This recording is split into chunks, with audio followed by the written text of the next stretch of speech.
Salut à tous et bienvenue sur ma chaîne. On se retrouve aujourd'hui pour une review Living Dead Dolls avec la magnifique Galeras de la série. Alors, c'est quelle série celle-ci?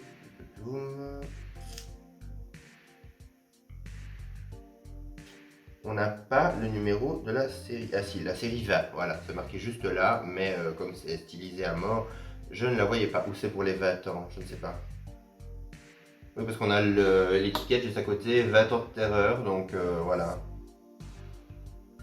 Enfin, c'est une série qui est sortie en 2018 et ça me fait super plaisir de refaire une review de Living Dead Doll sur ma chaîne parce que ça fait une éternité. Même ici, les dernières Living Dead que j'ai eues, je les avais trouvées sur Vinted, elles étaient déjà déboxées, mais j'ai plus acheté de Living Dead Doll depuis une éternité. Franchement, ça me manque énormément parce que c'est une gamme, c'est une de mes premières gammes que j'ai collectionnées quand j'étais adolescent. Et c'est vrai que ça me manque, ces petites boîtes en forme de cercueil, à chaque fois découvrir de nouveaux personnages, de nouvelles, de nouveaux univers et de nouvelles poupées, toutes plus gloomy et spooky les unes que les autres. C'est vrai que c'est quelque chose qui a tendance vraiment à me manquer parce que ces dernières années, Mesco et Living Dead Doll font énormément de poupées de licence, mais voilà, ils ne font plus que ça. Voilà, des poupées de licence, de licence, de licence. Alors bon, il y a des licences sympas. Voilà, il y a eu Mercredi qui est sorti ici, il y a eu Elvira, il y a eu les poupées de la famille Adams. Donc voilà, je ne crache pas sur tout. Maintenant, c'est vrai que c'est facile. C'est très facile. Voilà, on reste dans la licence. Puis en plus, les boîtes, ma meilleure amie qui est collectionneuse de Living Dead Doll aussi, ben voilà, elle se plaît parce qu'en général, quand elle en achète de licence, ben, on n'a plus les boîtes en forme de cercueil qui ont fait vraiment les grandes heures de Living Dead Dolls, donc elle essaie d'en racheter sur Vinted. Donc voilà, la Lou, sois contente parce que cette boîte sera pour toi, comme moi je les mets en vitrine, voilà. Ça te fera plaisir, tu auras une boîte de plus. Mais c'est vrai que c'est malheureux, mais ça en jetait quand même pas mal. Moi, c'est vrai que chaque fois que j'avais une poupée, elle était présentée comme ça dans son cercueil, et c'est vrai que ça fait vraiment plaisir. Je l'ai trouvée celle-ci dans un magasin à la capitale, donc à Bruxelles, dans un magasin qui est... c'est toujours un vrai bordel dans ce magasin-là. Quand vous voyez de l'extérieur, tout a l'air d'être les uns sur les autres, tout, mais on trouve vraiment des pépites, et on trouve vraiment des choses... c'est une vraie caverne d'Alibaba, là-dedans il faut fouiller, et cette pauvre doll-là, elle était abandonnée sur une étagère super poussiéreuse en haut. Et la preuve, on a même encore le prix, c'était 39,99 €, enfin 99. Ça fait une éternité qu'on n'achète plus une Living Dead Doll pour 40 euros. Ça fait une éternité. Donc voilà, cette petite galérasse m'attendait. On va maintenant passer à la review de la boîte. Donc, comme vous pouvez le voir ici, on a un magnifique... Enfin, c'est une photo, même carrément, c'est même pas un artwork. On a une magnifique photo avec les autres poupées de la gamme. Alors j'ai Nancy qui est juste ici, que j'adore également, mais les autres je ne les ai pas. J'aimais beaucoup celle-ci également qui avait les cheveux bleus, qui avait une houtte queue de cheval avec les cheveux bleus, mais malheureusement elle coûtait très cher à l'époque et je ne l'avais pas acheté. Mais voilà, j'espère la trouver un jour. Donc ici on a également le nom Living Dead Doll qui est en matière brillante. On retrouve aussi les petites toiles d'araignée. On a I'm Dead juste ici. Pure Evil juste là. Et en dessous, on a la petite phrase I sleep with the worms. Donc, je dors avec les asticots. Et juste là, on a un petit stickers avec Living Dead Dolls 20 Years of Terror. Alors, on a également un petit texte ici, je vous laisse lire.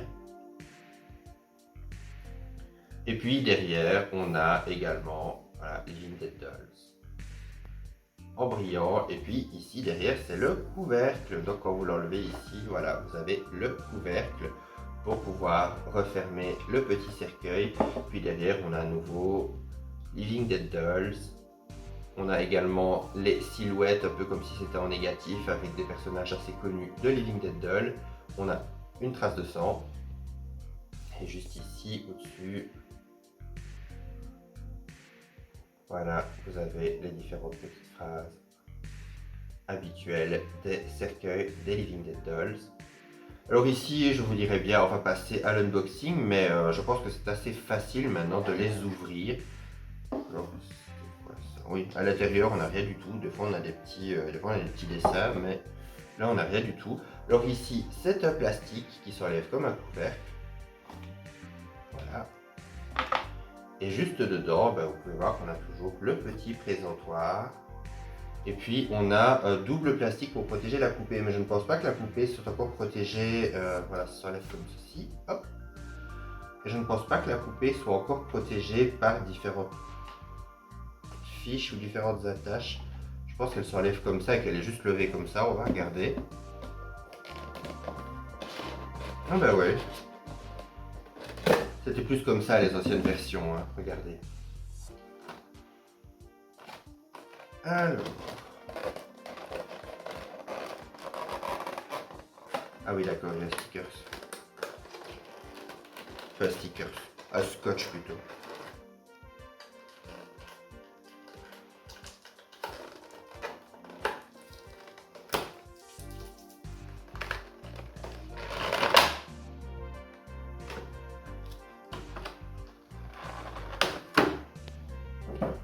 Oh et voilà la petite.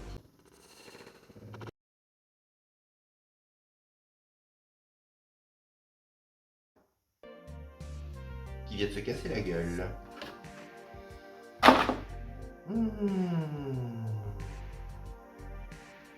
Bon, vous allez me dire elle est déjà morte, mais voilà, apparemment elle n'a rien. Ses cheveux ont amorti, parce qu'elle a quand même des cheveux assez épais, des longs cheveux blonds.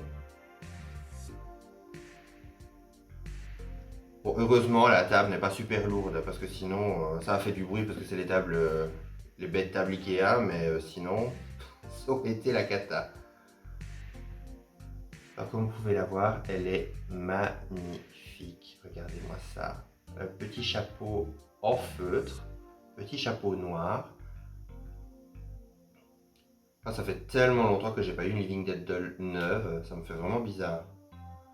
Alors pour ce qui est de ses vêtements, elle a des vêtements assez simples et sobres. Elle a un petit haut blanc.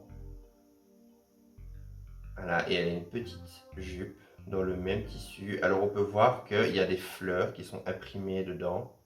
Des petits dessins blancs, voilà, ça se voit, c'est super joli. Alors pour ce qui est de son visage, elle a un visage vraiment comme si, comme si elle brûlait de l'intérieur, comme si ça lui brûlait de partout. Il y a un peu des éclats de sang, etc. C'est assez... Mais la peinture est vraiment bien faite. Au niveau des yeux, vraiment des yeux qui sont oui, brûlants. Alors pour ce qui est des cheveux, elle a des longs cheveux blonds. À mon avis, il faudra que je passe un petit coup de peigne dedans. Même carrément les laver s'il faut, parce que... En fait, un truc qui est dingue avec les Living Dead Dolls, c'est que souvent, quand vous allez peigner comme ça à sec, c'est souvent pas très joli. Et souvent, les cheveux ne sont pas très beaux comme ça à première vue. Maintenant, ce qui est bien, c'est que même s'ils sont des fois assez clairsemés au niveau de leur implantation, les cheveux des Living Dead Dolls ont souvent tendance à être d'assez belle qualité. Donc souvent, on règle le fait de leur faire un petit shampoing ou un petit soin, vous avez quand même en général un beau résultat. Bon, même si là, elle a beaucoup de cheveux et ça se perd quand même pas mal. Donc à mon avis, le shampoing sera inévitable. Alors en parlant de shampoing, on va découvrir le haut de sa tête. Ah ouais, voilà. Elle a des longs cheveux blonds. Alors, au niveau de l'implantation, ça va encore. Parce qu'en général, les Living Dead Dolls, ils sont des fois un petit peu radins au niveau de l'implantation des cheveux. Mais là, ça va encore. Donc à mon avis, je pense quand même que je lui ferai un shampoing parce que... Ouais, c'est vrai qu'ils sont un peu secs. Mais bon, voilà. Elle a de longs cheveux blonds. Alors pour ce qui est du reste de son costume, tout simplement, il n'y en a pas parce qu'elle est pieds nus. Alors on va voir maintenant si elle tient debout. Alors, premier essai, non. Oui, apparemment elle tient debout. Donc ça, c'est déjà bien. Je n'aurais pas besoin de la mettre sur contre tous ses frères et sœurs dans la vitrine parce que des fois, c'est vrai qu'il y en a certaines, elles ne tiennent pas très bien debout. Donc je suis obligé vraiment de mettre celles qui tiennent entre deux qui ne tiennent pas pour essayer de faire en sorte que ce soit assez stable.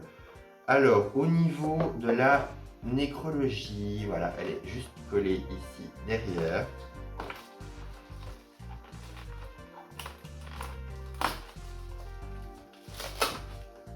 Alors les nécrologies, elles sont assez sympas en général.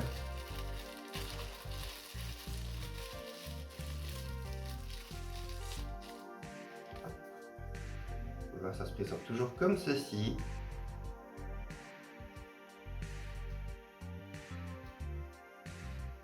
Ce que j'aime bien avec les petites nécrologies, c'est que des fois on a vraiment des petits poèmes vraiment qui sont super, super tristes et super bien faits. Et c'est vrai que c'est assez dommage parce que moi j'ai une quarantaine de Living Dead Dolls, je pense que j'en ai une trentaine, enfin voilà, 30-40. Et c'est vrai que quand j'habitais dans mon ancien appartement, voilà, celui que vous avez connu quand j'ai commencé mes vidéos, il y avait de l'humidité et de la moisissure à mort chez moi. Et la plupart des cercueils, je les avais mis au mur. Et malheureusement, voilà,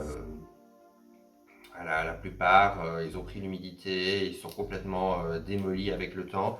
Et pour ce qui est des petites nécrologies, comme c'est du papier, ça s'est pas super bien passé non plus.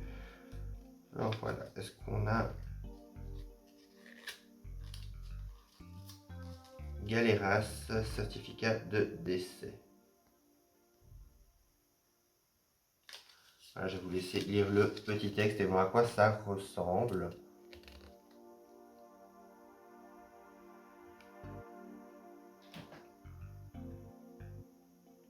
Donc voilà, apparemment on n'a pas de date de décès pour elle. Donc voilà, des fois on n'en a pas, et des fois ce ne sont même pas des êtres humains, donc voilà, c'est comme ça. Alors, donc voilà, on arrive déjà à la fin de la review, je crois qu'il n'y avait plus rien dans la boîte. Mais voilà, donc on a toujours la magnifique Galera, je suis super content de la voir parce que je la trouve vraiment sympa. J'aime bien souvent les Living Dead Dolls qui sont soit très spéciales, soit très simples. Je trouve qu'il y a aussi des fois un côté... il y a un côté très esthétique dans le fait qu'elles soient assez simples au niveau de leur physique. Des fois avec juste un petit détail comme le visage comme ça, puis le fait d'avoir des vêtements assez sobres. Justement, des fois je trouve que ça donne un aspect un peu plus poupée, comme style les poupées de porcelaine anciennes, qui avaient un côté un peu plus démoniaque et tout, ça peut être assez pas mal justement. Et puis il y en a des fois j'aime bien aussi quand on a vraiment un personnage très stylé, très poussé comme Greed. J'avais fait la review de Greed il y a quelques années maintenant, je vous invite à aller la voir sur ma chaîne. C'était dans la collection des 7 péchés capitaux et celle-ci elle était vraiment super stylée, elle avait des bijoux, elle avait des colliers, elle avait des tirelires, etc. parce qu'elle représentait l'avarice dans les 7 péchés capitaux. Et autant j'aime bien vraiment ce contraste. J'adore celles qui sont super stylées et j'adore celles qui sont plus sobres et qui ont un côté plus, ouais, plus discret, mais en même temps on sent qu'il y a quelque chose un peu sous la surface. Donc voilà, cette review déjà touche à sa fin, j'espère qu'elle vous aura plu. N'hésitez pas à me laisser un petit like, ça me fait toujours plaisir, ou un petit commentaire pour me dire ce que vous avez pensé de la poupée, ou si vous aussi vous avez des Living Dead Dolls. C'est vrai qu'on en parle moins ces derniers temps sur ma chaîne, parce que malheureusement, c'est devenu très très cher, et au niveau qualité, c'est plus trop ça comparé à avant, donc c'est vrai que c'est assez dommage. Donc voilà, n'hésitez pas, commentaire, like, comme d'habitude, vous avez l'habitude. On se retrouve à très bientôt pour une prochaine vidéo. D'ici là, prenez soin de vous et bye!